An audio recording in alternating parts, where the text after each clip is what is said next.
are now tuned to BS3 Network.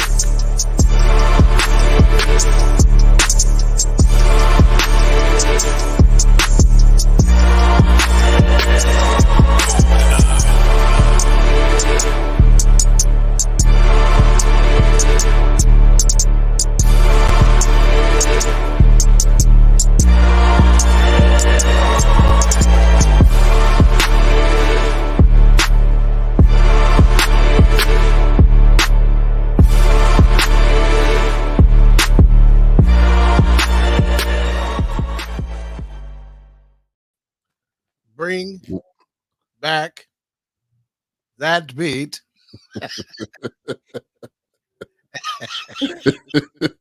You know, theatrical now. See what A-Trap about today. You know, I gotta bring I think I gotta raise the bar. You know what I'm saying? Hey, I'm not messing with you.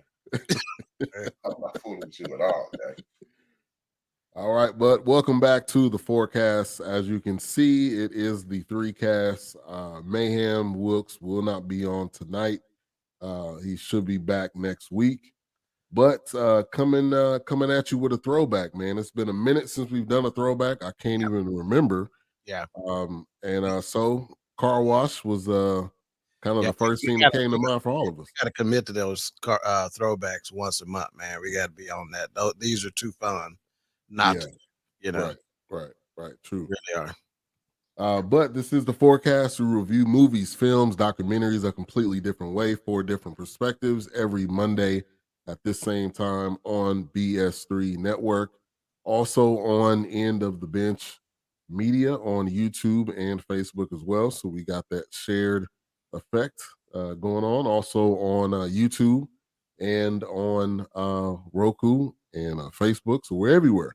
Wherever you tuning in, make sure to comment, also share, give us a thumbs up. If you're tuning in a Facebook group, you do have to click that link. Go down to the bottom, click that link so we can see who you are. We definitely want to give you the proper shout out. So I thought you gave me let's go ahead and do some on the air producing.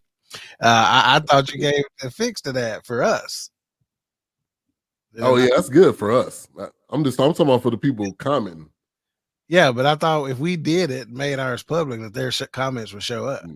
Nah, that's their own personal Facebook page. If you know anybody who's looking to be a podcast producer, please have them reach out to us. They can reach us at BS3 Network or at iKing. Pay sucks, but you'll have a great time. Right, exactly. Hey, you may get some free wings at 11 and 2. Some free natural toothpaste there. Right, we got you. Or a grab bag, swag bag, Yeah, something, we got you. All right, A-Trap, how you doing, man? I'm good, man. I'm good. Definitely good to see you. We are on. We are also just put us on. What's the name of that? Fan base. Okay. Fan base. Isaac Hayes Jr.'s social media website. Yeah. We got a fan base. We got to get back into using it more. But yeah. Shout out to Isaac Hayes III, man, building his own thing. Also for independent media to make money too. He's got a pretty good platform. So we could tap into that. Doc, how you doing? Came in the nick of time. Yeah. Back into the garage and just ran in with the garage door open. Yeah, I'm kind of like they say the Lord, he may not come when you want him to. He always on time, man. And if you're on time, you're late. So I was late. So he on time God, then that's what I know him to be. Okay. And that's what Daddy Rich said. Man. That might have been the highlight of the movie, man. Yeah. So go on and give us a description. It is an older movie. Most people probably already know, but yeah, it's from 1976. Yours truly was 5 years old at the time. How old were you, A-Trap? 76. Six. Okay. Every year, my age is the year. Okay. So -6. Yeah, the plot is this day in the life cult comedy focuses on a group of friends working at Sully Boyer's car wash in the Los Angeles ghetto. The team meets dozens of eccentric customers, including a smooth-talking preacher, played by Richard Pryor, Daddy Rich, a wacky cab driver, played by George Carlin, and an ex-convict, while cracking politically incorrect jokes to a constant soundtrack of disco and funk. Some of the workers find romance as the day moves along, but most are just happy to get through another shift. This was directed by Michael Schultz. It did in the box office for 1976. It did 14 million in the box office, and for 1976, that's cracking. That's big money. Yep, it was released. In fact, I was exactly 5 years and 7 days old. It was October 22nd of 1976. Norman Whitfield, along with Michael Schultz, may be names you recognize. So Norman Whitfield was actually on the music. He composed the music.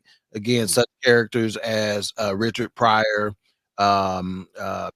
we said George Carlin in here, and a couple other names you'll recognize. And Jack Kehoe is a big time guy. Ivan Dixon. This was actually his last film, but he played in a lot of those old, even some of those blaxploitation movies and stuff like that. But Ivan Dixon was a big time worker at the time, and this was some of his last one. The guy who played Abdullah, you would recognize him if you watch this movie. He was in a lot of stuff. He always played the proverbial. He was a good bad guy. His name was Bill Duke. That's his real name, and he plays a great bad guy because he's got that menacing look, like he just intimidates you with his look. Kind of tall, so I think this was a perfect character for him. And the question that I had is, this what set Rolls Royce off, A-Trap, in your opinion? Because this song, of course, reached #1. The main song's Car Wash. It was written for this film, and of course reached the top of the charts. And I just didn't know if they were popping before then, or if this is what set them off. Good question. I mean, I was 6. So I don't know. Yeah. I tried to look it up, but I couldn't find anything. Ask me a rap question. This rap Jeopardy over here. But, well, if we look at their here, I'm gonna pull up their. I mean, so that was their first album, Car Wash. So yeah. They've been living on that because they still tour nowadays. And of course, you're gonna hear Car Wash, and you're gonna hear next to you, and a couple others. They're an opening act, and they're only gonna be on stage for about 15-20 minutes, and they out. Now they're gonna jam the shit out of Car Wash for about 10 minutes. Yeah. Okay, they're gonna jam it a long time, but the lead singer of Rolls Royce, she was bad, she was bad. Female singer, she was bad. She got a lot of props back in the day, and I'm surprised they didn't do more than what they did, to be perfectly honest with you. Let's get to the chat. No. Hey, he's here, but he's not here. He said HR probably didn't notice the music. No, I was on that music, man. See, and, okay. What to me today, I don't get the music. The music doesn't touch me in today's music like it did back in the day. You know what I mean? The music back in the day, to me, I'm not saying it is fact, but it seemed like the music was a part of the movie. That's right. It's an undertone now. Yeah, that's right. Yeah, it's more so under. Yeah. In fact, Car Wash was supposed to be a musical when it was first created. You're right. It was supposed to be a musical. It just turned out to be, not. And then also another fun fact: Richard Pryor's part only took 2 days. He shot his part in 2 days. Not shocked at all. And he didn't even remember it because he said he was coked out of his mind. He didn't even understand what his role had to do with the movie. He told him what the hell. He didn't even know. Car Wash. So yeah, I thought that was some interesting fun fact. You ever thought about how much Rich could have got done without that power? Man? Yeah, a lot. Yeah, because I mean, one of the funniest, a lot of less fires. You're wrong. Wrong. But one of the funniest movies in the history of cinema was co-wrote by Richard Pryor, Blazing Saddles. Man. Yeah. Cleavon Jones was supposed to have been Richard Pryor. Man. Right. I don't know if Rich could have pulled that off, but Oh, Richard killed it. Did he have a part in Stir Crazy? Yes, he was co-star Stir Crazy. I mean, like, did he write it though? Or was that somebody? I don't know. Not that. Imagine a guy like Richard Pryor. He does a lot of his own stuff regardless. They're gonna give him a lot of freedom in whatever he does. In fact, I remember saying something like them telling something about when they was walking in, talking about that's right, we bad. That he had a lot to do with that, you know. Yeah. And then okay, so we mentioned George Carlin. George Carlin wrote all his lines in this movie. You know, he didn't, which, you know, I think A-Trap and I both have expressed, you know, our appreciation and fondness of George Carlin and his work. One of the first woke comedians out there, right? If not the first. Yeah, if not the first. That's right. And then Garrett Morris, which, you know, has gone on to play in so much stuff. Man. Jamie Foxx show, right? Wasn't he yep. He was the uncle. Yeah. Yeah. So Garrett Morris been around a long time. Yeah. He wasn't even well known enough to be listed as a cast member on this. You know, like at the top, I had to go way down to search. Okay, wait a minute. Same thing with Jack Keogh. This was one of his early deals, you know. So you had some first timers and you had some last timers, like Ivan Dixon's last film and a couple other guys' first films, you know. Yeah. And as we kind of getting into this, I think, you know, the cover shows Richard Pryor and George Carlin. So you think, oh, these are main characters.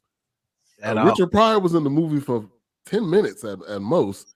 And I'm sorry to say this, but Carlin's character was a wash. To me, it was a waste. Yeah, it didn't fit at all. And I didn't get the hooker character either. I don't know if y'all got any insight on that. To me, that was a waste of character. It was just, and I let A-Trap say it because he may be going the same place. It was just trying to show all the things that went around the car wash. They may have been, you know, just fringe things, but it wanted to show you this is the type of stuff that's happening in and around here. You know, and okay, so you said the hooker wasn't a big part of it. Well, Big Hippo thought she was a big part of it. Yeah, that was his. Okay, that was his squeeze, his main squeeze. So you know, but A-Trap, go ahead. What was your thoughts on that? George Carlin. Okay. Hey man, I'm gonna go in. This is blackface whiteness, man.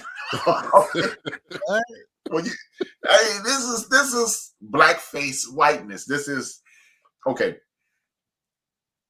When you look at the history of these situations, this was a black exploitation movie. And when black exploitation movies took off, you had Gordon Parks, you had the late great Melvin Van Peebles, and you had people like Fred Williamson. And they said, "Oh, Hollywood, y'all don't want us? Okay, we'll do it ourselves." Right. We'll do our own thing. Yeah. Hollywood said, "Wait a minute. Y'all actually making money doing this?" And then people like Joel Schumacher and the people that you mentioned, Joel Schumacher wrote this movie. And this is the perception of blackness via white people. That's why I said it's blackface whiteness. Because when you watch the beginning of the movie, you see two brothers, and then maybe that helped me a little bit because you said it was supposed to be a musical. You see two brothers, they didn't have the undercarriage cleaner back then, and they dancing while they do it. And I was like, yeah. Well, the two dudes that came in, it was like, I'm Lloyd and I'm Floyd. That's I was like, this is blackface whiteness, man. Let me get to a couple comments real quick. Anna, thank you for tuning in. She said it's been a minute. She's been busy. Appreciate you for tuning in. The artist, formerly, currently known as Benita A. Whitfield in the building. The album dropping, coming out for 2 Fridays after next. Make sure you cop that. Rucker Park in the building. Thank you for tuning in. And it's a good comment from Wilkes here. Danny DeVito was in deleted scenes. That's right. And a few others. And I was waiting on him because he was in the credits. Yeah. But yeah, he was in 1978 when it got released to TV is when Danny DeVito and one other female character, I can't remember her name, they were, and she's a pretty famous actress, they were both in the TV when it rolled out for, the TV, you know how they did back in the day, and they, did the made for TV. I don't know if it's because Friday night TV show. Yeah, so they got added. Great. And how could I mention some cast members without mentioning the great Antonio Fargas? And not Vargas like you think it should be, Antonio Fargas with an F. He's the gentleman who played Huggy Bear in Starsky and Hutch. So if you're a Starsky and Hutch fan, which I was back in the day, that was must see TV. Antonio Fargas was the guy. And then I think in some movie like I'm Gonna Get You Sucker or something like that, he played that had them high heel shoes with the fish with the dead fish in there. Yeah. So so this was one of his early roles as well. Yeah. What's up, Redicare? What's up, D Great? Appreciate y'all coming through. And Foxy Brown, he was in both of those movies. Yeah. Did y'all kind of peep that there was a commercial at the beginning where it's like they said you can cure smoking with cancer. Did y'all hear that at the beginning? Smoking with cancer, yes. I heard that. I did. You didn't hear that, dog? I didn't hear that. Yeah, I was listening. Yeah, at the very beginning, there was like a commercial in the background playing. I think maybe it was on the radio or something. But and then here's a question here. Radio Raheem, do you think it could have came from Bigums? What was the dude's name? The big dude. He always had a radio in his hand. Abdullah.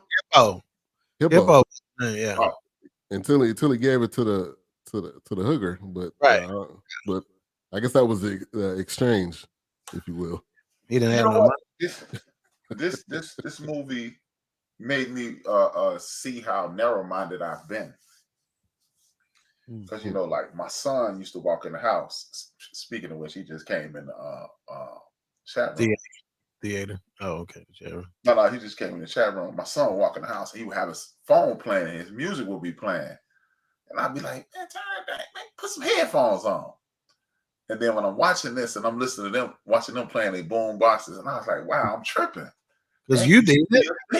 Did it? Yeah, how you do hate on you? You did it. That was the only way we could do it. Right.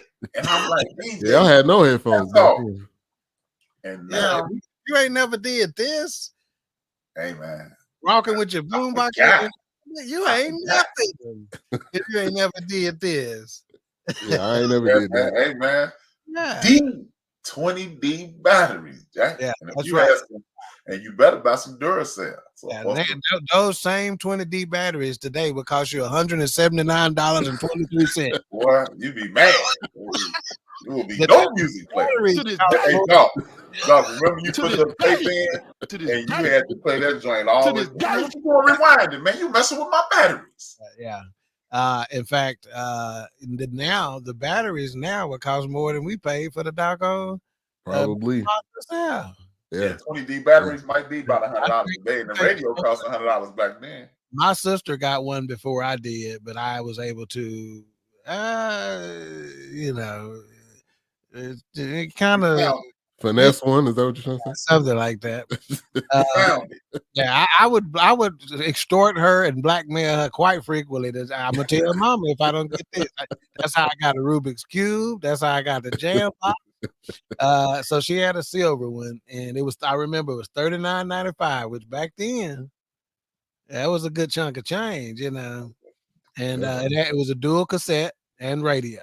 Is basically what it was. And you were sharp if you had it was a little bit bigger than a laptop in terms of the dimensions, but it was just thick, about 4 inches thick, But yeah, it was shoot. I was the shit with that. Yeah. You was a god if you had to kind of detach the speakers. Oh yeah. That was outside of my mama budget. I ain't have one. I don't think I had one. I got one later. Especially because you put it was portable, or you could put it in your console or bookcase to where you had the middle part, you detach the speakers and put them on the outside. Oh, when you were first single in your first apartment, if you had one of them, surround sound what? Surround sound ain't got nothing on this. Big Illinois, man, 86, Big Illinois was the first cat I ever seen hook up his stereo to his TV. He was he's like, man, it sound like a theater, don't it? I was like, that's it. Yeah, but that's not the dual cassette, that's the single cassette. Yeah, that's just got the single. That's the original recipe there, though. Yeah, but hey, I mean, it could have Radio Raheem could have came from Hippo, maybe. Well, that was just the thing, Radio though. Raheem was just, man. That was everybody. Everybody was Radio Raheem. Everybody was Radio, or everybody had the Radio Raheem in the. No. Everybody used to walk around with their radio. Yeah. Yeah, no doubt. Oh, man, hey, bro. No doubt. Everybody had a radio. That's why I was tripping when I saw this. And I used to yell at DJ, like, man, turn that mess down, man. Yeah. And I was like, man, that's how my mom felt now. Yeah. Man, Rolls Royce, they did the whole soundtrack. They had another song, Zigzag. They played Car Wash and Zigzag pretty much the whole movie. I mean, they wanted you to know that this Car Wash song was it. And that song went 2 times platinum. Yeah. Obviously, no surprise there. And after that, they had In Full Bloom that went platinum, and then they had another album that went gold. So this was the beginning. You're right. This was the beginning of Rolls Royce. Yeah, and I like the way they incorporated the radio station to that, because that what gave you some realism. Like that was likely what was taking place. In those situations, and the fact that they was trying to win the contest, and stuff like that. Right. that was it, man. Yeah, I dug it. I thought that was nice, man. Yeah, and that was a nice touch. And then me and Erica were watching. She was like, "What's the point?" And I'm like, "There is no point. This is like Friday. Friday didn't have a point. Right. It was just entertaining. And at the end, he knocked out Debo. I mean, like it wasn't none of them had a point to it. Some of the greatest shows ever didn't have a point. Seinfeld didn't have a point. No plot. Yeah, right. It's a show about nothing. When they pitched it, that's how they pitched it. This is a show about nothing. Right. Right. One of the longest running shows, or maybe not longest running, but probably most popular shows ever. It really close to it. Okay. I'm one of the few black people that did. There was no black people in that. None. There was one towards the end. Yeah. One. Two. The last season. Johnny Cochran and George Costanza's boss with the Yankees. Yeah, there you go. The Johnny Cochran. So Johnny Cochran had a that was in one episode. No, he was in a few episodes. He was a fake Johnny Cochran. Oh, a fake Johnny Cochran. Okay. Mm-hmm. Which, again, if they're in New York, how do you pull that off, right? Only 2 black people. Yeah. Hey, man. Which was one of the criticisms, but again, I still enjoyed the show. Yeah. I mean, it wasn't like Friends. Yeah. Who basically robbed living single, right? Yeah. Right. Yeah. The cornier, worser version. Yeah. Yeah. I never. Horrible. One of the things that I didn't realize about this movie, though, is that it was just one day. Yeah. From a film perspective, it's one day. I didn't realize that until I watched it. But I'm like, yeah, we watched it again. But I'm like, yeah, I guess it was just one day. One day. That's all they did. His gift. Thank you for tuning in. Appreciate you.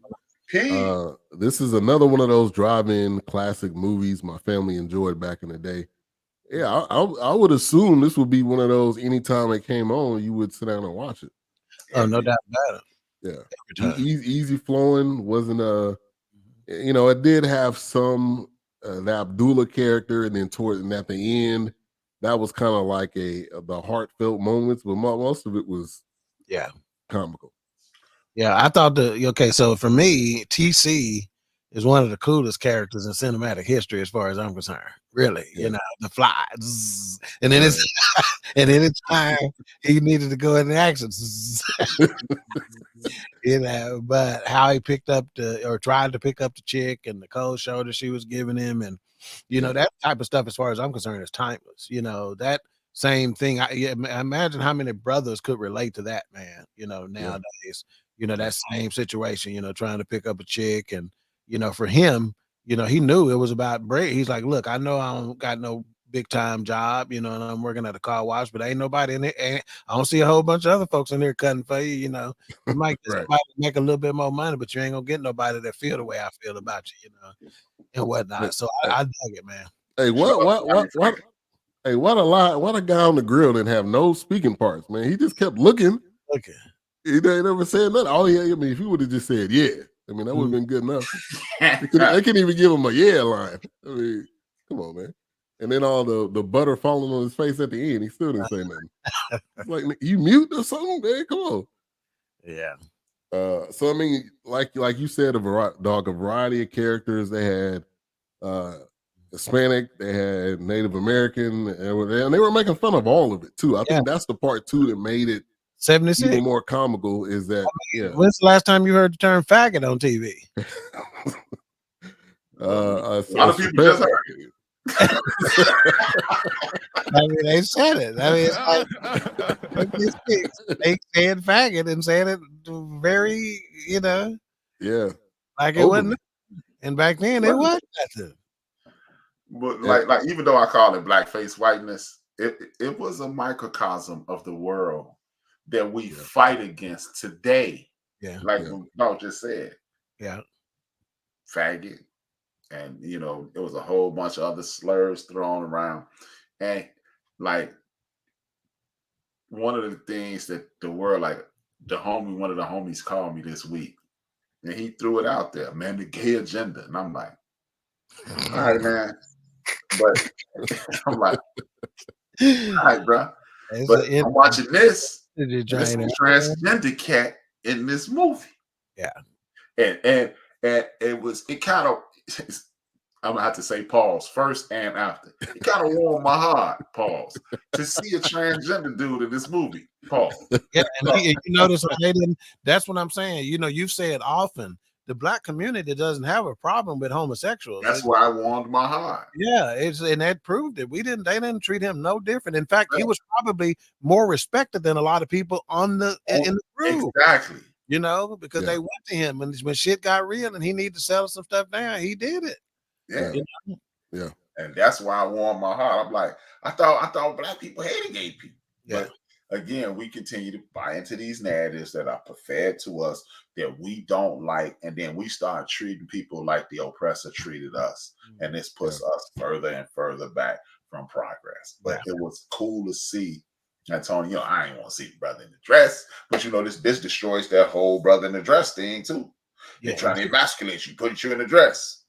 One of the dudes played a pimp. Yeah, right. This dude is identified as cool in pop culture. He was in a dress. Yeah. And his son played for the Raiders. Sure did. You said his son played for the Raiders? Yeah, for the Rangers. Raiders. Yeah, as a linebacker. Okay, running back. I didn't know that.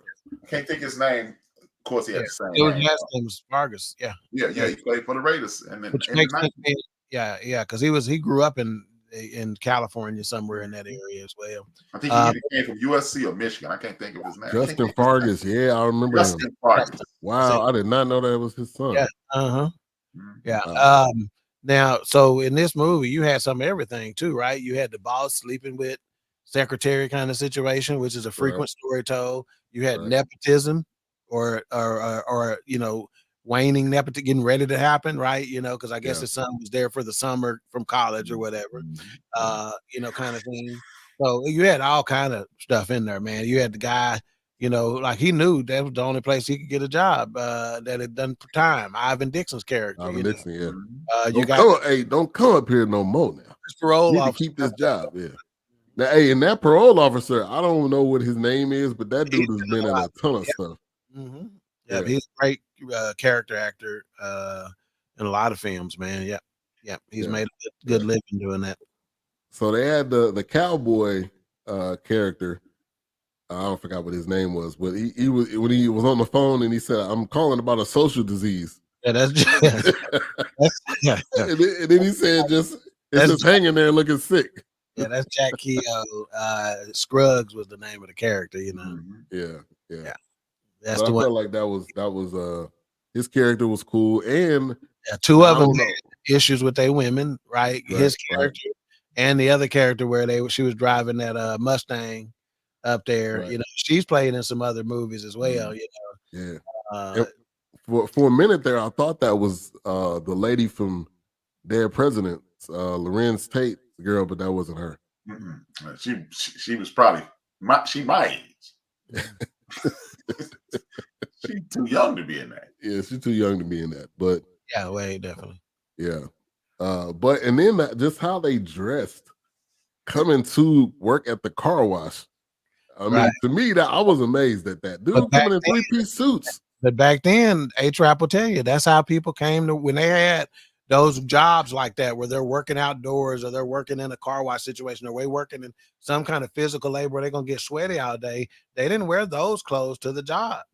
They wore got dressed up or dressed in a nicer situation and came.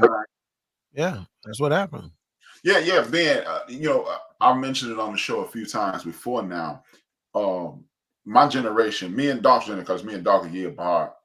Me and Doc's generation are the first generation to wear sneakers and t-shirts.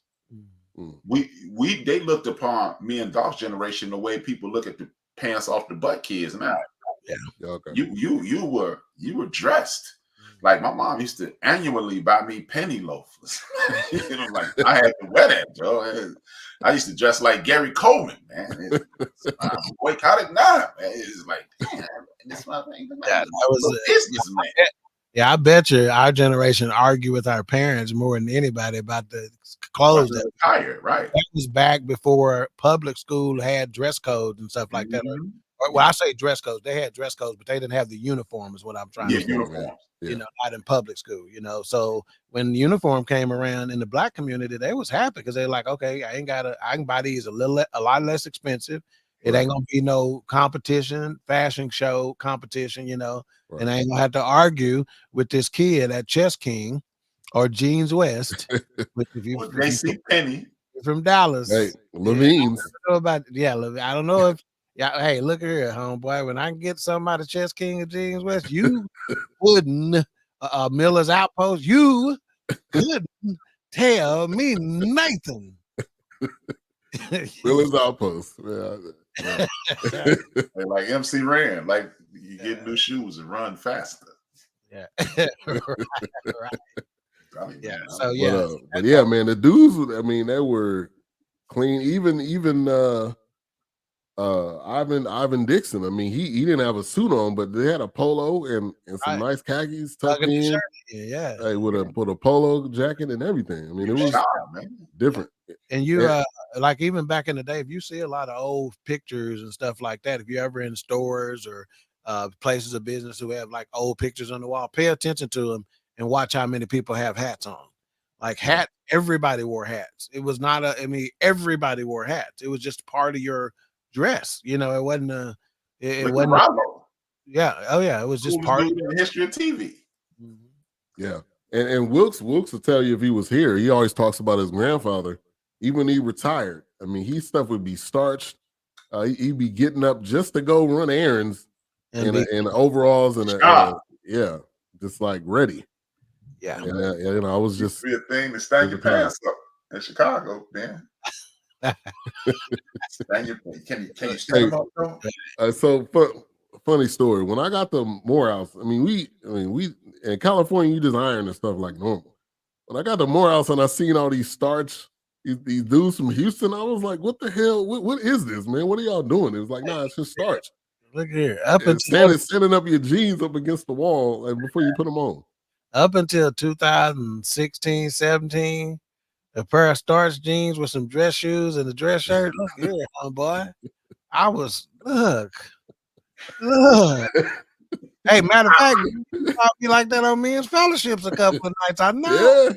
Matter of fact, and the old cats have it with the sandals, with the. I was never doing the sandals. One time, with the Gator Jesus sandals on, man. At one time, I came in with these square toes on with some starch, jeans. These square toes was fly, And pastor came up to me and he goes, "Where you get them sabers from?" And I said, "Huh?" He goes, "Them sabers, them shoes, where you get them from?" I said, "Sabers." He goes, "Yeah, because every time somebody see you in them, they say, say, bro, where you get them shoes?" Sabers. hey, that definitely seemed like one of his lines, man. Yeah, that definitely seemed like one of his lines. That was the deal. And I used to, and then if you had the pointy joints, they used to call them roach killers. Yeah, that's right, because you can get them in the corner. Hey, and everything come back around. I was telling Ari, because at least in my generation, we used to call it goth when people they wear all black and yeah. Now they call it emo. Yeah. Oh, really? It's the same thing. Really? That's what they call it now. It's the same thing. It's just whatever you got. Hey, my dad's still wearing some of my old stuff that I thought wasn't cool no more, but it came back around and now you wearing it. So Yeah, it is what it is. I'm waiting on that. I just got rid of my last FUBU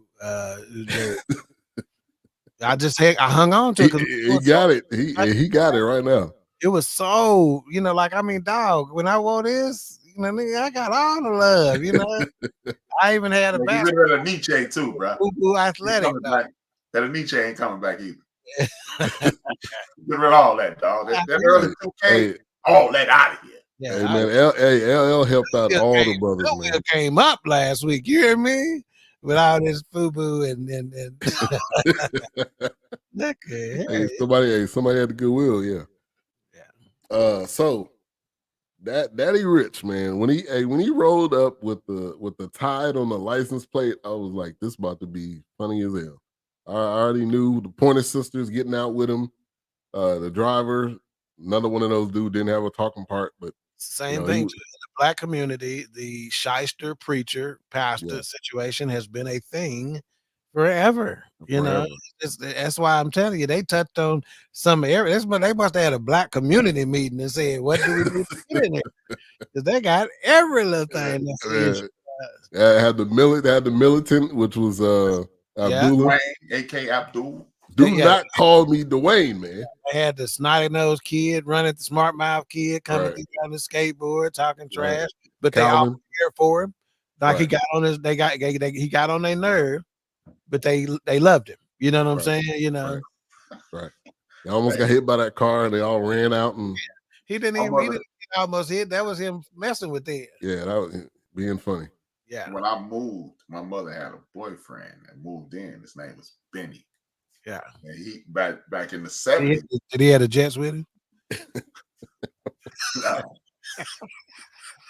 When I was leaving, he was coming in, and in the 70s. You were still living there? You were still at the house? No, I was gone. Okay, but got you. I'm talking about like we would transition. I was moving. Got you. Okay, I didn't know if it was a specific day. You're talking about crossing paths. We was passing each other. But I would come to the crib, and I had known him my whole life, but he was her friend, of course, But I remember I come home one day, and phone ring. It's not you at the crib, your mom's crib. You answer the phone. And in the 70s, a lot of brothers had changed their name to like Abdul. I said, "Hello." He said, "Hey man, may I speak to Khalid?" I'm like, "No, Khalid here, man." Bam. So I'm like, call back. "Hello, may I speak to Khalid?" I was like, "Hey, bro, you just called. Ain't no Khalid here." He's like, "Okay, my fault." Bam. So I go home. I come back like 2 weeks later. I'm like, we chilling. "Hello, may I speak to Khalid?" I say, "Bro, you called last week. Ain't no Khalid here, man." Bam. So he came in. And then he was like, "What you frowned up about?" "Man, some clown keep calling and asking for Khalid." My mother fall out laughing. She was like, "That's him." Like, what? She's like, "That was his black friend." That's they bad. I was like, "Oh, my fault, man. I didn't know you was that type of black, man." Yeah. Out to the people. Yeah, you was that black. Right. Yeah. I was supposed to know. You've been Benny all the time. But the funniest part is, he going through doing his whole spiel. The guy shining his shoes. He give him a tip, and then he signal over to the driver like, "Hey, we need to start that collection real quick." Yeah. And he ended up giving them the money back. Dollar back. Yeah, but that, you can tell the Shine guy was one of his biggest supporters and fans. And whatnot. And of course, Abdullah was the only one that wasn't with it. He was not with it. That's another thing. I'm glad we went there. The Pointer Sisters were in this, and this was early on for them. Yeah. Which of course they put on a display. They showed you they can sing. Yeah. And that was a musical part of it because they were singing and getting him to come on. You got to buy in whatever the song they were singing. You got to believe. And they were all pushing them in the circle. Something. But man, that was believe in me. That was definitely a highlight right there, man. K-Rap, I mean, Miss Hale in the building. You big dummy.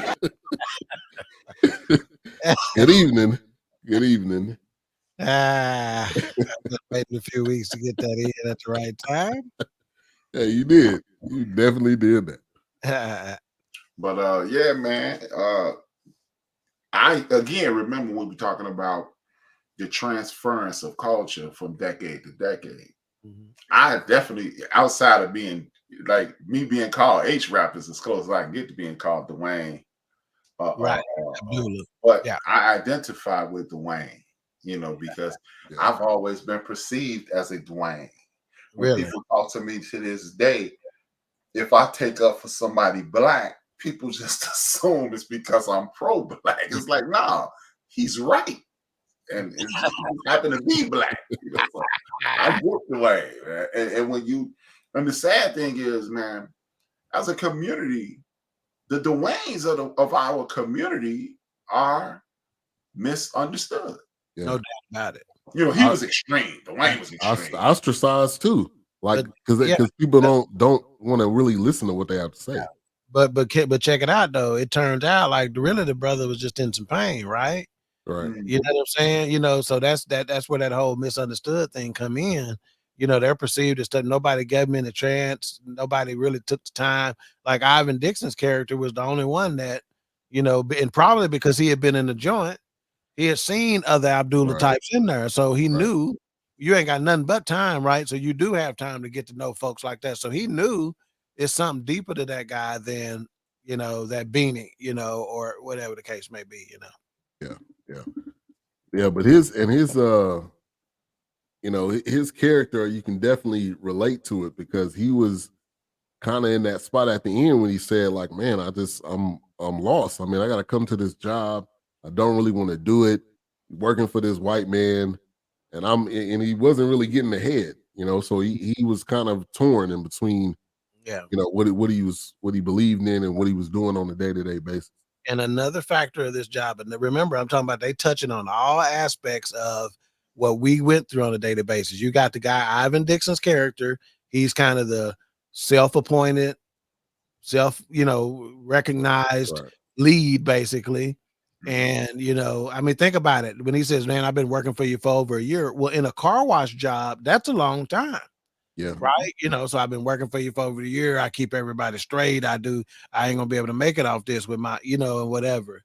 And that was one of the things, right? They always got one, guy that just rises to the top in terms of I'm the one who's gonna deal with Mr. Wallace for everybody. I'm gonna look out for everybody. If anybody getting done wrong, let me go talk to Mr. Wallace about it, because if I cut for you, Mr. Wallace gonna know to cut for you, so to speak, right? And what does that remind you of? How far back do you go with that one? You feel me? Yeah. Feel me? Which is why, again, Samuel L. Jackson's character in the Django, right? Cool with me. I ain't gonna go there, but yeah, that's my, again, it was of a lesser extent, right? Yeah. It's 3 days, but still the same scenario. And I got news for you. It still was happening. I've been on a job where I've been that dude. I was cool with the VP of the department, the head of the entire department, right? Who reported directly to the CEO. I was cool with him. So by extension, trust me, it was some folks that were trying to get cool with me. Yeah. Because they knew, Kevin cut for this cat.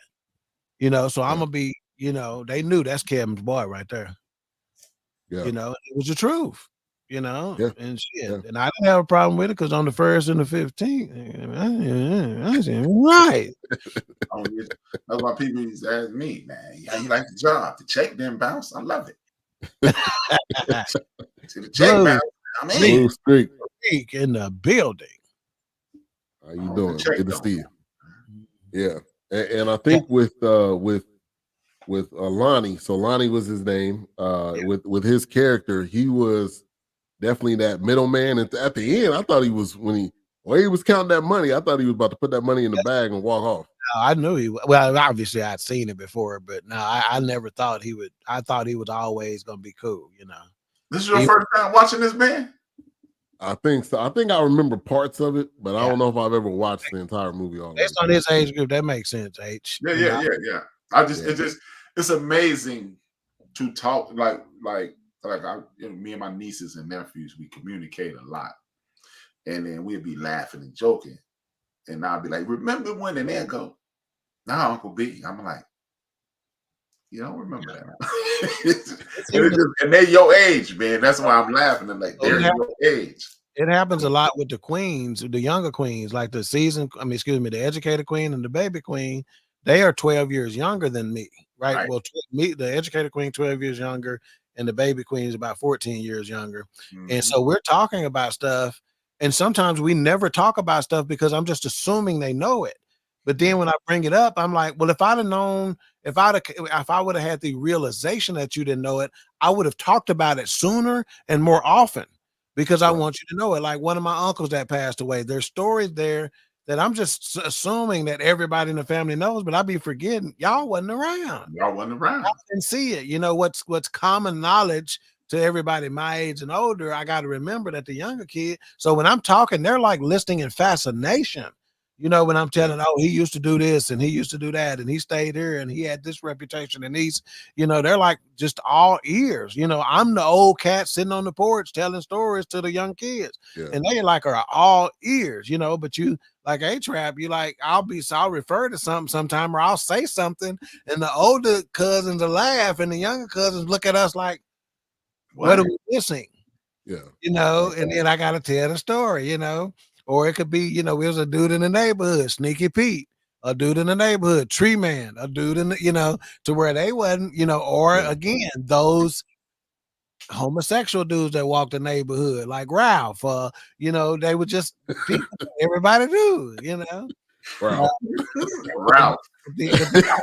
Whoa. Hey, Chester. Sound like he touching hey. The thing as kids, I remember me and the season queen, we was with some of my friends playing in the front yard. We had a corner house, you know, where my mom and dad, you know, bought. And so he was walking by. And so like, because we were in the corner house and our yard was bigger, that's where we would play pick up and run and all the other stuff, right? You know, we'd be right there. And so he was walking by and we was making fun of go on twist Ralph or something like that. And he'd turn around, go on play with your kids, go on play with your kids, you know. It's never like that, but that's what we know. So when me and Nikki around and we say, "Go and play with your kids," you know what we say. The younger kids like, "What y'all talking?" Yeah, they don't know what you're talking about at all. Hey, when we was coming up, anybody that was named Chester, I don't know how it became Chester the molester, but man, yeah, you was not winning, man. Such a kid. You was not winning when your name was Chester, man. You was losing. I got two homies named Stacy. I got a homie named Stacy, two homies named Stacy, and a homie named Tracy, and they was Gacy, Tracy and Stacy. Wow. All they like, what's up, Gacy, Stacy? So yes, they were, because he kept asking her, "You could be home later. What you doing later?" Yeah, but you can tell she was grown tired with it though. She was already trying to get on something else, you know. She was trying to get on fake Robert Redford. Yeah, was that what that was? No, that's why he said fake Robert Redford. Oh, okay. He wanted to be Robert Redford. Yeah. He got her. Robert Redford was the man. Okay, so he was the stand-in. He was white Denzel Washington at that time. No doubt. And also in this, it showed the owner, because normally you would think, oh, he's, you know, living it up, and you know his, you know, he's, which I mean, I'm sure he had money, but when he was talking about, you know, my brother told me not to go in this business, I did anyway. Now I owe him everything. Now I'm upside down. So she even showed his struggles, and he wasn't a jerk either, which I appreciated that. He showed the heart, because he went in and told Ivan Dixon's character that, you know, hey, we'll talk tomorrow, man, you know. And Ivan Dixon even looked back at him, had to look a couple of times, you know. So they took the time to show that, you know, I do have a heart, you know, which again, if he doesn't do that, maybe it changes what Ivan Dixon's character does when Abdullah comes in there. Hey, I thought he was quitting. I thought when he went in there, I thought he was quitting that day. I was like, I'm done. And then when he was like, yeah, I'll go ahead and count the money, I was like, yes. Go and put that money in the bag, Lonnie. Get out of there, Lonnie. Run. But yeah, Lonnie was Run to just the house. a stand-up guy, and they showed his relationship with his daughter when she came up there. Yeah, So yeah. so I'm glad they just let him be a stand-up guy through and through. Yeah. And you know what? That's a instance in which we've lost that. Yeah. I've lived a good life and I've lived a life without. And I'm sure Ivy can attest to this because he's made reference of it. Living without, I didn't realize that me and my family were living without Right. until I was an adult. Literally, I know the exact date, December 13th, 1994. I was the first time I was ever able to not have to save and give my mother a birthday gift. And her response let me know, man, she wasn't being mean. She was just, I thought my mother was just stern, I said, hey, yeah. And I gave her a birthday gift. She said, I never had this. And I was like, you used to buy that for me in the 70s. She's like, yeah, then come buy an adult, get a child free. I could, and that's the beauty in the whole, and Ivy can attest to this because he grew up in that same cradle. We didn't have a lot, but we didn't need a lot. And I think that's one of the beauties that's missing in the world today.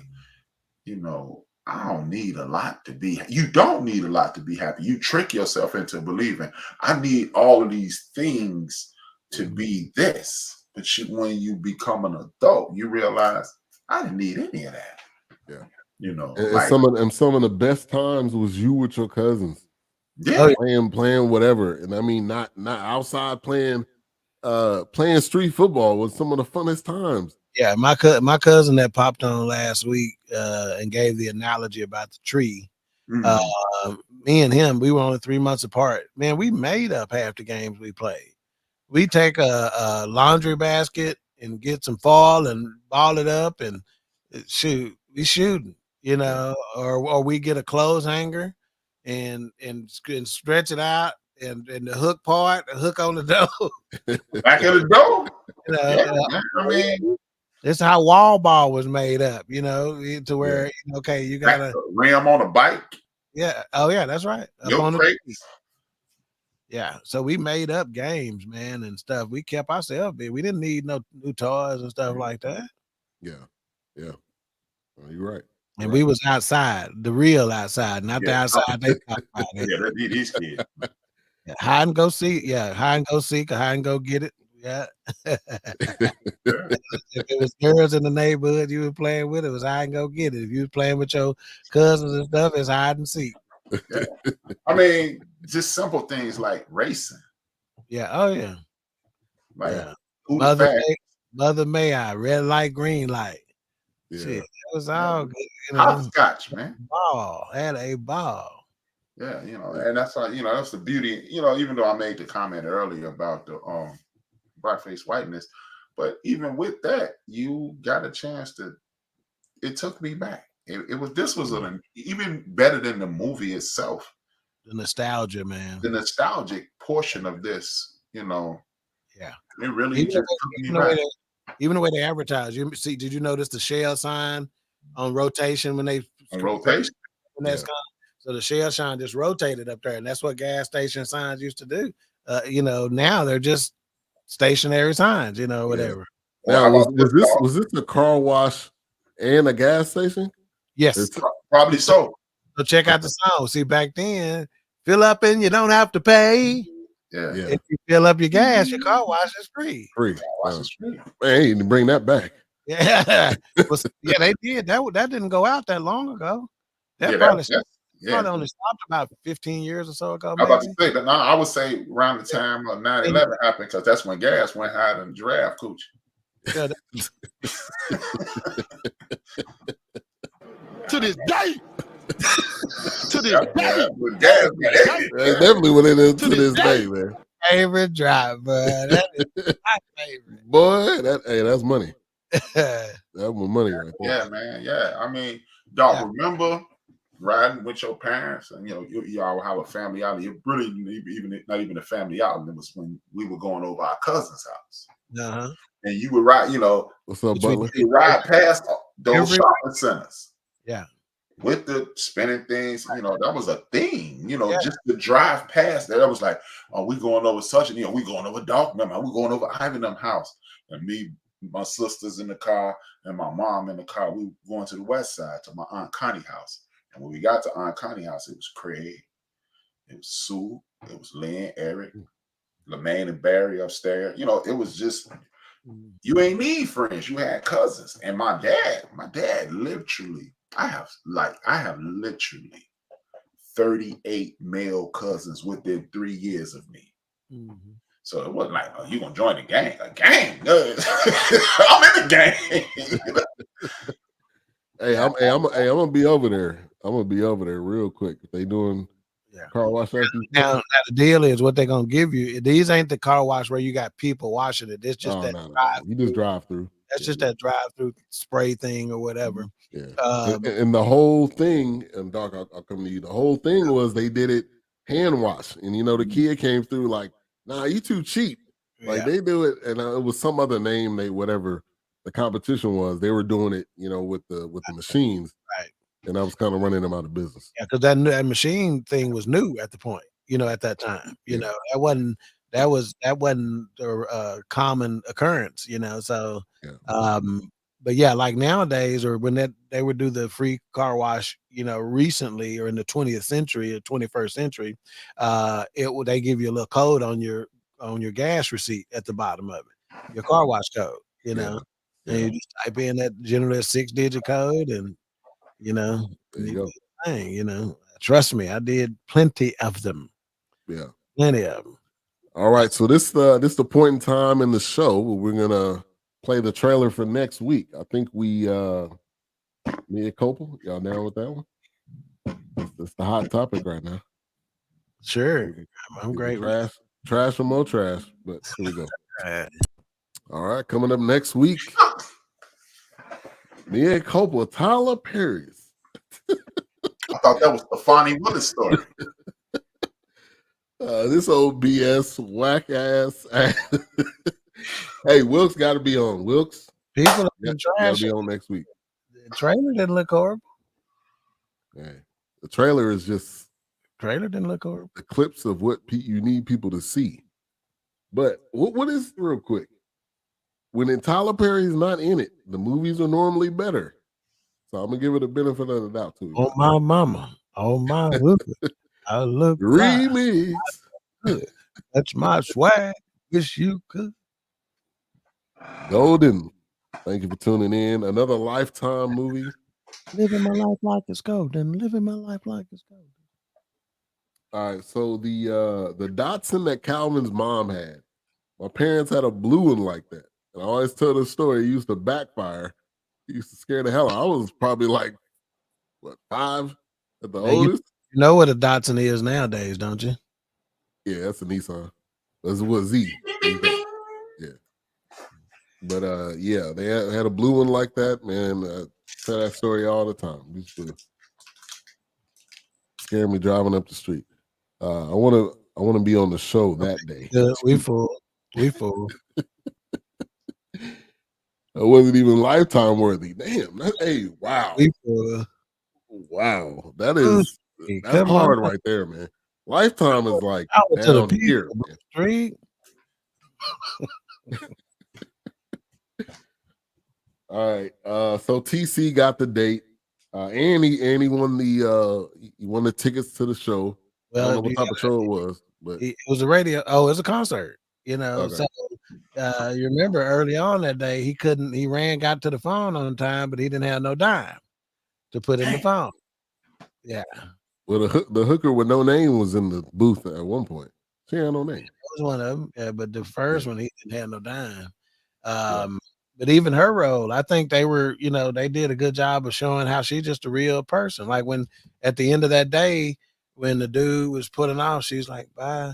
It showed, that he was doing her a solid as well as she was doing him a solid, So that shows some realness to her personality, Yeah. Now at the very end, she's kind of walking by when Abdullah and Lonnie were leaving. So I don't know if that was like a, it's my She was time to at work. Yeah. Well, I had her looking at it like she was about to go back or something. I mean, nah, man, I didn't get that. Clocking in and work, bro. That's what I figured, but I'm like, why'd you have to show her at that point? That's like, why we I'm get it. surprised. That's surprised they didn't have a pimp in this one at any point of the day or anything like that. Because she basically was a homeless prostitute, is what the deal was. Yeah. Why she was hung in the out bathroom. Yeah. She was. As a matter of fact, if you was really, the truth of it is, a lot of women of the night at that time didn't have a supervisor. Soup. I'm trying to keep it as PC as possible, but no, seriously. Yeah, we already said the term. We already said pimp. No, because it was a woman who's been a guest on my show. Her name is Brenda Meyer. She has a book from the whorehouse to the White House, and she was in that town during that time. She works with freeing young ladies from being humanly trafficked at this point in her life. Yeah. So Brenda pretty much told me about this stuff. Yeah, and it's, I mean, I don't know during that time, but in today's time, it is not the same. You may get picked up and you never be seen again. Maybe they probably during that time too. We just didn't. It was a thing then too. Yeah, pimping is different nowadays too. Pimping, man. When I look here, when we first started, when I first got partnership in our restoration company, and we were doing a lot more carpet cleaning service type stuff at the time. I went to a house in DeSoto, and this house was kind of outfitted like an Airbnb in terms of the bed situation, where you had in every room you had a bunk bed situation. And it was, and I went there early one morning, like between 8 and 9 arrival time, and the supervisor went through all the rooms, banging on the beds. Y'all get up, we got to get this carpet clean in here. And you could tell they ain't been home long. Some of them had their babies with them. It was a modern day. They wasn't doing no business there, but that's where they stayed. Yeah. All in one place. Yeah. And the brother was very pimpalicious. Like that's how he got down like that. Paid me in cash, all that. Yeah. It was no secret. Yeah. Yeah. So that's why I was like, man. At the time, if I wasn't saved. And then they all got into the 18 van, and he dropped them off. Scotch Guard for a little hinge. I'm not touching that. I'm not touching that. I'm not touching that. Right? Hey, but they all got in the van. He dropped them off on Harry Hines, and I'll come back and pick you up later. Yeah. No, they was a Suburban. Oh, okay. Suburban. I'm not kidding. I'm just. You said they had a Suburban parked out front? It's a Suburban, yeah. Okay. Swerving in a Suburban. Yeah. And he was saying stuff like, y'all need to hurry up, get up, get the kid feds and stuff. So one of them stayed at the house with the kids, and the rest of them went and got out. Yeah. And and you didn't clock in late at night. You was getting after it early.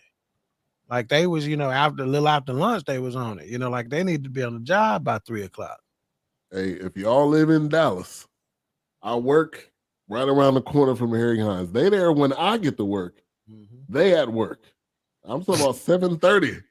I'm talking about 30 degrees. Yeah. And there's boats and hoes out there, man. Hey. Hey, have y'all noticed Donna Summers, most of her songs are about that life. Mm-hmm. She works hard for the money. Love to love you, baby. Love you, baby. Yeah, she gave it up for them. I mean, Lost and Turned Out. The Whispers.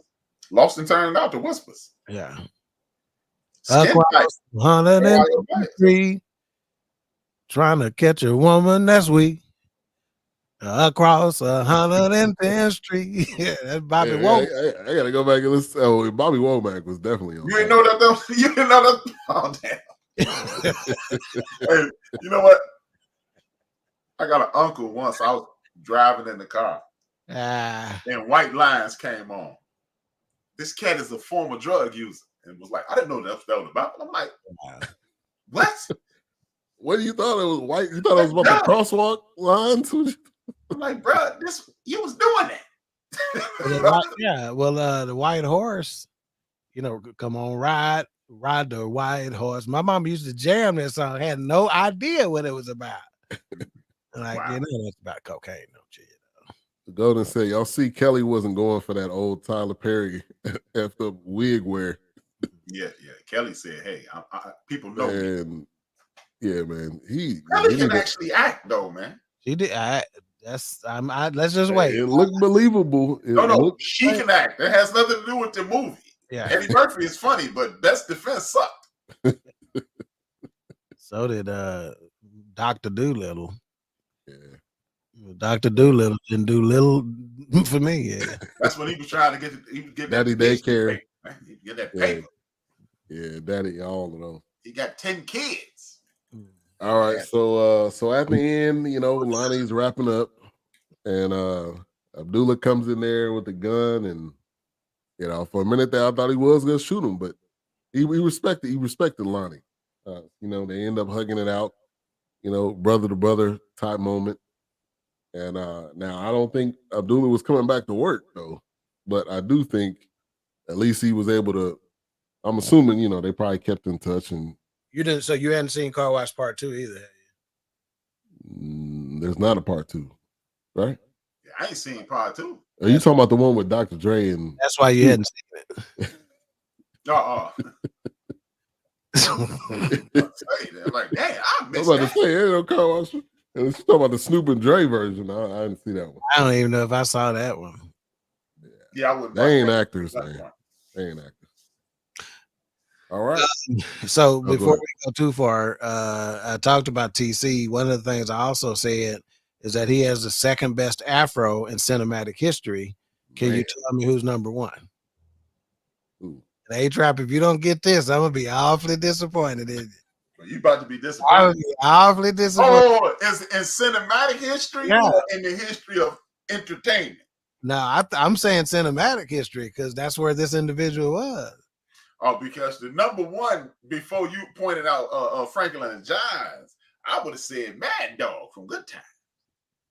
Okay, this is who you got to guess at all, Ben? No, I would have to do some research. Foxy Brown, your girl. I thought you meant dudes. I went dudes. I would have never picked. That proves you're a male chauvinist. That's why. No, because Christy Love had the best woman afro. Who? Christy Love, man. Better than Christy Love, man. Christy Love, the finest black woman in the history of the world on TV. And if I were still doing the Beauty of the Week, y'all already know Mona would have got it, right? Yeah, if I were doing one, which I ain't. Yeah. You don't remember Christy Love? Okay. You don't remember Christy Love? I didn't see her face. I just don't really remember her by name, I think her name Notice says yes. Graves. I'm gonna remind you who Christy Love is, dog. Remember the episode of Good Times when Florida and James went to the cabin? That sexy lady was there. That's Christy Love, Jack. I'm laughing at the detail. That woman is, man. Graves, man. I didn't listen to his words because he talking like these real people, and that's what black folks do. Man, her character was Christy Love. I think her last name is Graves. Hey, man, how many times have y'all heard y'all mamas and aunties and stuff talk about the stories back in the day? And they sound like they talking to Luke and Laura was members of the family from General Hospital. Boy. Hold on, wait a minute, man. Hey, I'm gonna try to pull up a picture real quick. See if this is her. Christy Love, man. Why you doing that? Another scene is because when they thought the dude was the bomber. Yeah, that was hilarious. Yeah. One of the funniest things was when TC and Hippo started dancing when they, as soon as they thought they got spotted, and they just started dancing with each other. That was hilarious. Yeah. That was good right there. Teresa Graves, man. And then they talk about white people stuff. I think that's what they said when after they realized it was just P. Right. Is this her right here? Oh, hold on. That's the wrong picture.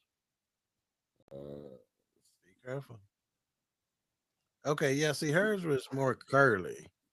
Yeah, that's this who you talk? I think this who you're talking about right here. Oh yeah, Yeah, oh yeah. Yeah. You Now know, I think like my Mika chocolates up in this time. Big, pull up Foxy Brown right quick. Hey man, Pam Grier is nice, but Teresa Graves, man, nah. Teresa Graves, man, boy. Yeah, she ain't have no fro. Like, get the one where she got that red halter top thing on, that crop top. You talking about when she was running at Angela Davis? Yeah, you can't. Nah, you can't. Ain't no. Well, this one right here. Hold on, I think this is a good one. She got a well, it's not gonna work. Hold on. Y'all just like Foxy Brown because she just kept putting them joints out, man. Teresa Graves was boy. Yeah, I gotta give it to Foxy Brown all day long, man. Again, we are looking for a producer. This one right here. This one you talking about? That's it. Yeah, she. Look at that. That's Man, she alright. She ain't got no Teresa Graves. Hey, that's the crowd, man. That's the crowd, man. Not me. Hey, put that in a poll. Teresa Graves, Foxy Brown. Yeah, do that after the show, like on some of the social media deals. Yeah. Teresa Graves, Pam. And you got to say who had the best afro. You know. Yeah. I don't even know that Pam Grier had afro. Get out of here. Even I knew that, man. You got. I'm just saying, man. Teresa Graves was my childhood crush. That's and then my last thing is before we get to final thoughts and mic ratings, they mentioned Wilma Rudolph and Reggie Jackson in one of the radio news stories. Yeah, I thought that was pretty cool too. That was cool. I mean, I'm assuming Reggie was probably Yankee big at that time, or after. Well, no, it had to been during that time, man. Yeah, Reggie was the man. He had a candy bar and everything, man. Yeah, that's right. Sure did. Yeah. Reggie was the man. Reggie was the reason I played baseball. You know, all fat kids know that. Hey, I was a fat kid. Hey, Reggie and Kirby Puckett, man, repping for the big ones, man. No, Reggie was low though. Yeah, Reggie wasn't fat. Yeah. So by the time he got to the A's, he was Kirby Puckett. By the time he got to the A's, he was 400 years old by then too. We're not gonna talk about Shay Shay. We're not gonna talk about her right now. Who's Shay Shay? Uncle. Well, we already did. Yeah, we're not gonna talk about her again anytime soon. That man said her. That's horrible, man. I've seen the picture. That's horrible. We've seen it. You call it man her, man. You run around here call it man saccharine. He just gave the scientific name sugar and call it man her. Better than me saying that. You know what we used to call it, A-Trap?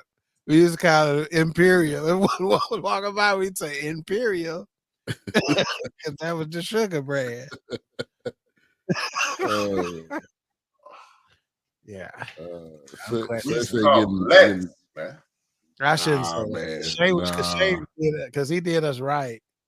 He did us right. He did us right at the on Radio Row, though. You know, he really did. You know, so yeah. I shouldn't. He ain't. No, I ain't finna go there though. I don't think he is. Put that poll out there. Hey boy, it's gonna be 100-1, Jack. You gonna have to vote. I'm telling you, man. That man's name is trash. Yeah, man. I don't think so, but you don't know. He switched hidden. He switched hidden. I ain't saying he don't like female, but he switched hidden. He hit from both sides of the plate. See, you basing that off of how he got out the car and his stylist. That's only two things that would You basing your boy for the San Francisco 49ers off of how he walked into the locker room. Oh, yeah, you're right about that. Hey, but Debo that was Samuel. different. That You was knew different. that tape I sent. I mean that video I sent y'all. That I was ain't different. see it. I ain't see that. Debo Samuel in the Fourcast group. Man, I got to go see that, man. Because we Oh, dropping it's so been- many. been We do about so a much month. foolishness in Hey, that, man. he had some Imperial, Hey, boy. and it is cup for real, man. Hey, man. I'm just, I don't know, man. But your name is Shay Shay, man. I don't know no dude's name Shay Shay. Yeah. Hey, well, that's like Pookie. I mean, Nah, bruh. Ain't like And I Pookie. got an uncle named Pookie. That ain't like Pookie either. Hey, It's and like I got an uncle Pookie, named man. Pookie. Hey, you don't want it to be like that. But nah, man. Hey, man, I don't know. I wasn't there to hold the light on the fight. You know what I mean? That's an old saying right there. All right, let's final thoughts. Mike, rating what you had before tonight and what you have now. Doc, come to you first. First we'd like to give some of the other reviews from such places as Rotten Tomatoes, IMDb, Metacritic, etc. So Rotten Tomatoes had it at 86%. IMDb had it 6.2 out of 10. Metacritic had it at 71%.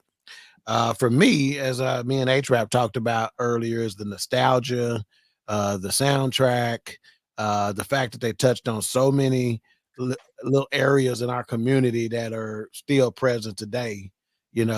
I gave it a 5 before the show, and I stayed with a 5 after the show. Wow. That was insane. Huh? What Doc just said, he said? No. You said that was what? That. He said Debo walked in. He sure did. You saw that wealthy auntie from out of town walking into a funeral. The one where he had that vest on, that fluffy vest on. And he was holding his hand, he was holding his hand like this, like he had a purse. The walk was. Hey, when you get a chance, Google Jalen Ramsey. Jalen Ramsey? Not interested. Boy. I don't want to. All right, so He 5. looks like he about to look you out of eye and say, "Who's booty?" No. I'm 5. And I understand. I gave it nostalgia, and it's just a feel. That's high, man. That's a 5. It gave me feel goods all Okay. day long. Okay. Yeah, I mean, think about a movie that you can watch over and over and over and over again, and we did. 5 for me, man. Okay. All right, A-Trap. I'm gonna give it a hard 3, man. When I came in, it was like a 2.5. It's moving up to 3. I'm gonna go 5. I enjoy it. I'm like you, dog. Takes me back to being at my cousin's house on Fridays. You know what I mean? With me and my cousins, and we all, you might not know about this, dog, but but the Jiffy Pop. You know what I'm saying? All open. But I remember all that. You can still buy those. Huh? You can still buy those. Oh, you can? I didn't know that. That's rare, but you can still buy them. Yeah, so it took me back there. That was before microwave popcorn existed. Yeah. You man, that microwave popcorn is trash. But I really enjoyed it. I laugh, but the rebel in me, I went black. I went Abdullah. Brothers don't be doing that, but I snapped out of it quick. I'm gonna give it 3. Okay. So for me, I felt like it did have some nostalgia. It did. I think I remember parts of it, not all of it. So I started off with a 3. I felt like it was some of the characters I didn't feel like it was like a waste, but I'm gonna raise it to a 3.5 because I think it had. we don't have a point. I think it did have some moments. The moments about how we live, how we move, and showing the different nationalities, how they joked on each other. It was pranks. I mean, they made it through the day, and at the end of the day, they all went their separate ways. So it seemed real, man. Yeah, It yes. seemed real. Yeah. I'm gonna go. I'm gonna go 0.5 for that. Yeah, I'm gonna go 0.5. the dudes that the Indian guy and the Mexican guy that was messing with each other, they rode home in the Jeep together afterwards. You know, hanging out on the you know. Yeah. And that's what they did. It just seemed real to me, you know. So. Yeah, Yeah. I I'm agree. gonna go up to 0.5 for that reason. It took me back to a time in which we could laugh at each other. We could laugh with each other and be okay. Mm-hmm. Mm-hmm. All right, so you're doing 3.5, 3.5, 3.5, and 5. I don't know what that is. Wilkes. Okay. I asked him if we got a that's a 4. You got a rating on there. But all right. Wilkes was a strong 2.8. Probably a little bit more nostalgic than that. You know. And the music piece too, man. He's a little bit more nostalgic than that. May get him to a 3, 3.5. Maybe. Yeah, I can't see Wilkes giving this a 3. Yeah. All right. What's coming up tomorrow on the end of the bench? Oh, the end of the bench. Yeah. I'm glad you were going to him first, shit, because I'd be forgetting. I'm gonna do a spot on Teresa Graves now. The highlight of the show. Teresa Graves.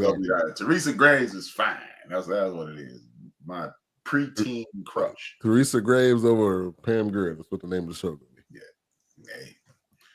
Yeah. Basically, talk about watching pocket watching, so to speak. You know, we got a lot of celebrities that are telling people to not vote. But then the first thing we do is come out of our mouths and say that, I mean, you can't tell them what to do with their money, but they tell us what to do with our money all the time. They tell us to buy Nike. They tell us to watch movies, watch television shows, buy specific fast food and drinks and things of that nature. And now they're even stepping up and saying who you should and who you shouldn't vote for. And then I'm going to talk about at one point it was illegal to read, and now people are attempting to make it illegal to learn. You know, so, and then, you know, things of that nature. And I'm gonna talk about, you know, that, and then I'm gonna just talk about these celebrities. They need to either they need to step up or stand down. And the last thing and most important thing is I've been seeing a lot of anti-democratic party propagandized news from our community. And if we're going to hold their feet to the fire, we at least need to be asking somebody for something. You know, it's easy to say what they didn't do and what they should have done. What are we asking for? Yeah. What do we want? Yeah. They're not gonna assume what we want and do it. They ain't doing that. It's not the way politics work. No. All right, Queen 3 and King tomorrow. Queen 3 and tomorrow got a good one coming up. It's called Soft and Sensitive. No, it's not about Debo Samuel. Hey man, football players are not that. Soft and sensitive. Can you, as a woman, be submissive to your man that's more sensitive than you? How do you behave when you got a man that is more sensitive than you, or that at least expresses his sensitivity more than you? This is based on a TikTok video that I came across and found it interesting, you know, because, you know, this female stood up and asked that question and thought she was going to get a bunch of support from the crowd and got the exact opposite. So we will have special guest hosts, Jeff Gilliard of This Dope Cooking Show, and his wife, the therapist, Latoya Carter Gilliard of Perspective. So again, 2 other members of the BS3 Network family will be on, and they are some fun members. This will be a show full of laughs, and she will, I guarantee you, both of them really will drop some nuggets that you don't want to miss. So I can't wait to hear their perspectives on it. It'll be a fun show tomorrow. Definitely. And at 5:30, This Dope Cooking Show will be going live on the network as well. Salmon or salmon, whatever one you want to say it. Well, man, wow. Salmon Philly is what he's gonna be making. I ain't messing with this. Just say fish, man. Hey, I had to, man. I had to. Just But say- anyway, Just say pink fish, man. Yeah. pink Don't fish. say that either. Yeah. So yeah, he made some salmon Phillies the other day. Is that what he's on show tomorrow? I mean, on tomorrow's show or something else? Yeah, that's what he's doing tomorrow. Okay, all right. Yeah. Yeah, it looked good. Yeah. All right, so we'll be back next week. Me and Copa, come in with all the hate. We come in with all the comments. We ready? Yeah, it don't have to be hate. If you liked it, tell us you liked it. See, I'm But not what somebody. we like- Whoever the 9 people that in the world. I'm not somebody who dislike a show or like a movie simply because of what the popular opinion is. If I like it, I like it. I'm easier entertained than some, So again, trailer looked good to me, and I'm a Kelly Rowland fan. Yeah. You Hey, know? well, come with all the comments. All right, that makes the show even better than it can be if you continue to join in. But thank you for tuning in. I personally hope we think it sucks, so we may have a 30-minute show next week. All right, let's we got a couple people thumbs up. Blue Streak, Eric Butler, Chris Bass, Fly Tie. What's up, Chris Great. Bass? The best voice in Big Illy. podcasting. Yeah. My uncle tuning in, Chantel Morris. I'm not sure who that is, but thank you for tuning in. Your uncle named Chantel? What? No. Said my uncle tuning in, Chantel. The name above Chantel, Negro. Corey Dawkins. I wasn't judging. Oh, that's my son. My oldest. Yeah. And Craig, the shared Facebook page, Craig and Danielle White. So appreciate y'all, everybody, for tuning in. Go ahead and close this out, H-Rock. Greg. He know who I'm talking to. Zader Kai, my friend. What's the use, Zader Kai? We're brothers to the end. What movie? It's at the tip of my tongue. What's the movie? You don't know that movie? I know the movie. It's at the tip of my tongue. I can't. It's just not hitting me right now. Trading Places. Trading Places. Okay. Remember they was Dan Aykroyd walked in and they was singing that lame song. Where the club where they play tennis and stuff at, racquetball and stuff like that. Forget what they say about you at the meetings. You are with me, boy. All right, y'all. We'll see y'all next week. 2 fingers, 1 word. Peace. We are out.